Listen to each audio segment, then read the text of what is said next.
तो फ्रेंड्स, आज मैं आपको लेकर चलने वाली हूँ अपने होम टूर पर। और चलिए देखते हैं मेरे होम टूर में मेरा जो सबसे पहला रूम है वो है ड्राइंग रूम। और इसकी हालत आप बहुत अच्छे तरीके से देख पा रहे हैं, काफ़ी ज़्यादा बिखरा हुआ है। ये आगे बढ़ते हैं, लॉबी एरिया में पहुँचते हैं और यहाँ पर भी बुरा हाल है और टॉवल्स वगैरह पड़ी हुई हैं चेयर पर और कुछ बेतरतीब सी चीज़ें टेबल पर हैं। टीवी यूनिट भी कुछ ऐसे ही है। और इसके अलावा अंदर की तरफ मेरा पड़ता है 2 रूम्स। इसमें लेफ़्ट वाला मेरा अपना बेडरूम है और इसमें भी काफ़ी सारी चीज़ें बिखरी हुई हैं। और आप सोच रहे होंगे कि मैं इतना ज़्यादा मेसी एरिया आपके साथ क्यों टूर करा रही हूँ। और राइट साइड में भी मेरे बच्चों का एक रूम है और यहाँ पर भी काफ़ी ज़्यादा मेस क्रिएट हो चुका है। तो फ्रेंड्स, पहले मैं सोचा करती थी कि काफ़ी ज़्यादा ऑर्गेनाइज्ड और साफ़ सुथरा रख पाते हैं काफ़ी सारे लोग अपने घरों को, पर रियलिटी इससे कुछ अलग है। मैंने जहाँ तक एक्सपीरियंस किया है कि अगर हमारे घर में 2 या 3 या 4 सदस्य हैं तो इस तरह की कंडीशन दिन भर में कभी ना कभी हमारे घरों की हो ही जाती है। और अगर आप वर्किंग हैं तो ये कंडीशन फ्रीक्वेंटली आपके घर में आती ही रहती है। तो फ्रेंड्स, ये था मेरे घर का होम टूर। उस समय नहीं कि जब मेरा घर वेल ऑर्गेनाइज्ड और मेंटेन रहता है, बल्कि उस समय जब हम वर्किंग लेडीज़ घर वापस आती हैं और उस समय हमें कुछ इस तरह का सीन दिखाई देता है। चीज़ें मिसप्लेस हो जाती हैं, अपनी जगह पर नहीं रहती हैं और कभी कभी हम ही उसे जल्दी में अपनी जगह पर नहीं रख पाते हैं। तो ओवरऑल इन सभी चीज़ों को हमें अपनी जगह पर रखना ही होता है, पर हम सबके अलग अलग तरीके होते हैं। पर आज के वीडियो में इस काम को मैं टाइम बाउंड होकर करने वाली हूँ। मैंने चैलेंज लिया है 1 आवर का और देखते हैं कि इस स्पेस को जितना मैंने आपको शो किया है हम 1 आवर में कितना ऑर्गेनाइज कर पाते हैं। शुरू करते हैं आज का वीडियो और ये भी चेक करेंगे कि टाइम बाउंड होकर किसी काम को करने से कुछ फ़ायदे हैं भी या नहीं। तो चलिए अब फटाफट से काम पर लग जाते हैं। टाइमर मेरा शुरू हो चुका है और हम शुरुआत करते हैं अपने ड्राइंग रूम से। यहाँ पर टेबल पर काफ़ी सारी बुक्स आप देख पा रहे हैं। मेरे बच्चों का study room actually first floor पर है, पर कभी कभी बच्चे नीचे भी पढ़ते हैं तो बुक्स को ऐसे ही डंप कर देते हैं। फ़िलहाल मैं इन्हें यहाँ से हटाकर अपने डाइनिंग रूम में शिफ्ट कर रही हूँ। और आप देख पा रहे हैं कि थोड़े से ही एफर्ट से मेरा ये जो ड्राइंग रूम का एरिया है वो काफ़ी ज़्यादा ऑर्गेनाइज हो चुका है, क्योंकि काफ़ी ज़्यादा सामान यहाँ पर नहीं फैला हुआ था।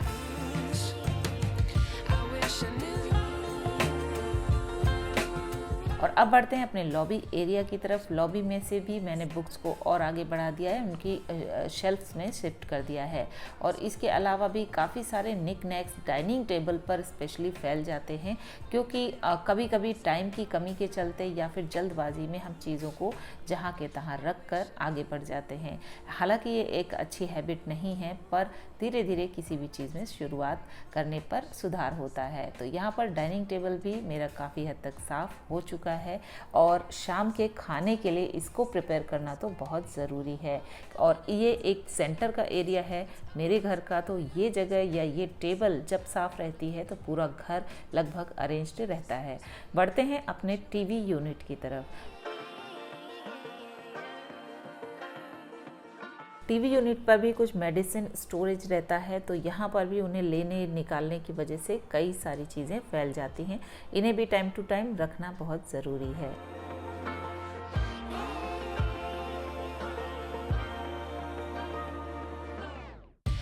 यहाँ पर आप फ्रिज के ऊपर भी देख रहे हैं कुछ चीज़ें जो कहीं भी समझ में नहीं आता है कहाँ रखी जाएं, तो वो मैं फ्रिज पर ही रख देती हूँ टेम्परेरली, पर वो कहीं ना कहीं कभी कभी रखी रह जाती हैं, तो इन्हें भी मैं हटाने वाली हूँ। किचन के एरिया में फ़िलहाल आज के दिन मेरे ज़्यादा मैस नहीं है। वैसे बच्चे खाना वगैरह निकालते हैं तो काफ़ी मैस क्रिएट हो जाता है, पर आज इसमें ज़्यादा समय नहीं लगने वाला है।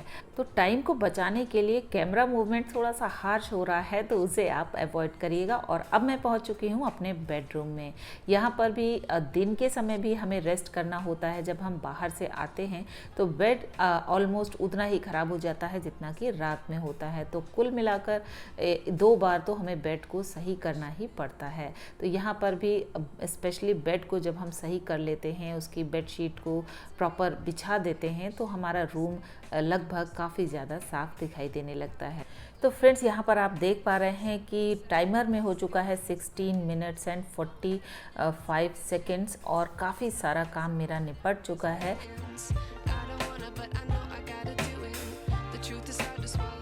काफ़ी लंबे समय से होम मेकिंग करने के बावजूद भी हम सभी लोग कहीं ना कहीं कुछ ना कुछ अपने डेली लाइफ में एक्सपेरिमेंट्स करते रहते हैं, और ये करने भी चाहिए मेरे हिसाब से। अपनी अपनी ज़रूरत और अपने अपने तौर तरीके के हिसाब से हमें अपने लाइफस्टाइल को सेट करना चाहिए, और कुछ इस तरह के लाइफस्टाइल बनाने चाहिए कि हम कम समय में अपने ज़्यादा से ज़्यादा काम को निपटा सकें।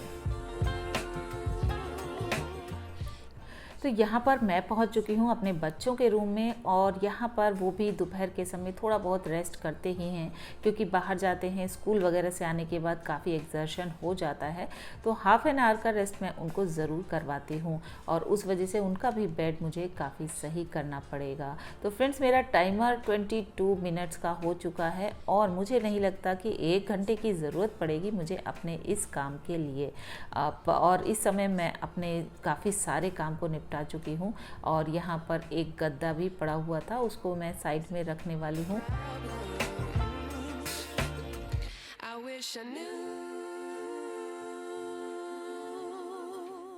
तो शाम के समय क्लीनिंग का एक ऐसा हल्का सा डोज अगर हम अपने घर में डालते रहेंगे, उसको देते रहेंगे, तो एक काफ़ी अच्छी सी वाइब्स क्रिएट कर सकते हैं घर के अंदर। कैंफर वगैरह जलाकर, कुछ अच्छी स्मेल्स को जलाकर, पूजा पाठ करके, या फिर कुछ अच्छे भजन या सॉन्ग्स को लगाकर, और इस तरह से हम अपने शाम के समय से लेकर के रात के समय तक को काफ़ी ज़्यादा पॉजिटिव बना सकते हैं। तो फ्रेंड्स, मैंने जो काम 1 घंटे के लिए असेस किया था, उसको लगातार करने की वजह से मैं उसे लगभग आधे घंटे में ही निपटा चुकी हूँ, और इस तरह से आप देख पा रहे हैं कि ओवरऑल लुक मेरे घर का एक काफ़ी ज़्यादा ऑर्गेनाइज्ड लग रहा है।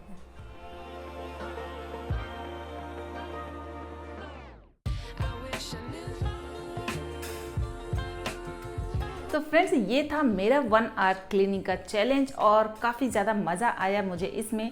इसलिए भी इसमें मुझे ज़्यादा मज़ा आया क्योंकि इसमें मुझे वीडियो भी बनाना था, साथ साथ काम भी करना था।